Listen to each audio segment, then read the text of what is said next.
asalaamaaleykum mbokk yi tey la ajjuma ñetti fan ci jumaada saani muy weeru maamu koor di juróom benneelu weer ci atum junni ak ñeenti téeméer ak ñeent fukk ak juróom benn ci gàddaay yonante bi sallallahu alayhi wa sallam dëppoo juróom benn fan ci weeru décembre ci atum ñaari junni ak ñaar fukk ak ñeent ñetti fan dafa bokk ci lim yu fàtt yi kon tey ci ajjuma ji rafetul.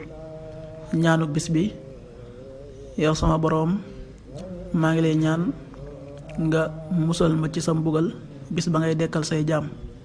rabbi qini adaabaka yawma tab'asu ibaadak rabbi qini adaabaka yawma tab'asu ibaadak.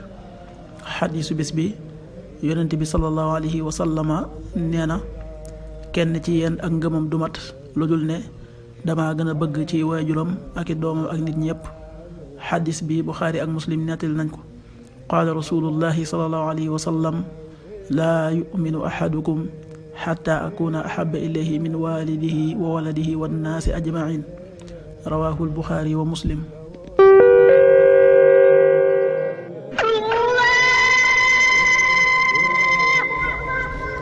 waxtu julli yi: suba waxtam dana tàbbi 6h00 juróom benn waxtu yu toftalul dara.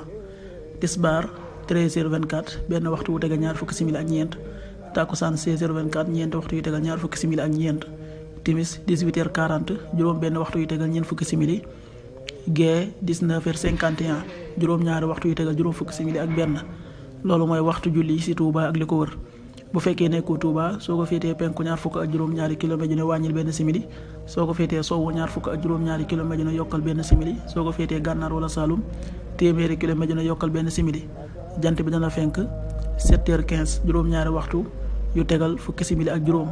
di so 18h36 juróom benn waxtu yu tegal fanweeri simili ak juróom benn. yàlla na nu yàlla nangul te nangul leen amin.